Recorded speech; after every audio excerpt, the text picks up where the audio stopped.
Bonjour! Alors on a parlé il y a quelques temps des arbres fruitiers qu'on allait planter sur le projet. Les arbres fruitiers, ça déclenche une vraie problématique, c'est celle de l'eau. Parce que pour un fruitier, il faut 40 litres d'eau toutes les 2 semaines minimum pendant les premières années de plantation. On a dit qu'on avait 300 arbres à planter, je vous laisse faire le calcul, ça fait un certain nombre de litres d'eau. Et du coup on a trouvé une solution. Donc, quand on a un projet de construction professionnelle pour une entreprise, on est obligé de gérer sur notre terrain l'écoulement des eaux pluviales. Donc les eaux de pluie, dès qu'on a une surface imperméabilisée, donc que ce soit une toiture, du goudron pour la circulation des camions, un parking qui serait en bitume par exemple, on est obligé de faire en sorte que l'eau qui va tomber, l'eau de pluie qui va tomber sur ces surfaces soit absorbée sur le terrain, sur notre propre terrain.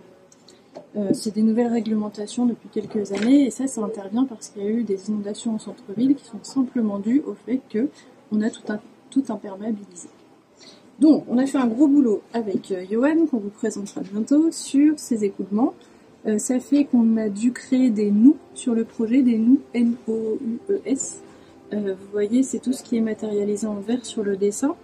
Donc c'est des zones sur le terrain qui sont un peu enterrées, dans lesquelles on va pouvoir rebalancer toute l'eau de la toiture, toute l'eau du bitume, comme je vous le disais, et qui vont permettre d'absorber tout ça. Sur les parkings, on a réglé le problème en choisissant un mélange terre-pierre. Donc c'est des gros cailloux sur lesquels l'herbe va pousser, donc ça va avoir un bel aspect naturel, ça se tond, un peu comme un jardin, et on peut rouler avec les voitures dessus, on va pouvoir se garer sur de la pelouse. Donc ça permet d'absorber. Ça nous limite la quantité de nous nécessaire. Mais ça ne nous permet pas d'arroser nos fruitiers. Donc, l'autre solution complémentaire qu'on a trouvée, c'est sous le bâtiment. C'est d'aller créer une cuve sous notre bâtiment. Vous connaissez, là c'est la partie bureau, là c'est la partie stock. Donc ce qu'on va faire, pour faire un petit dessin, c'est une grande cuve, une piscine en fait, en sous-sol inondable, sous toute la partie stock, hop, dans laquelle on va venir stocker les eaux de pluie.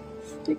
Donc ça va nous permettre de stocker des tonnes d'eau avec toutes les pluies de l'année qui vont être rebasculées sur les fruitiers et qu'on va utiliser aussi pour alimenter nos toilettes dans la partie bureau là.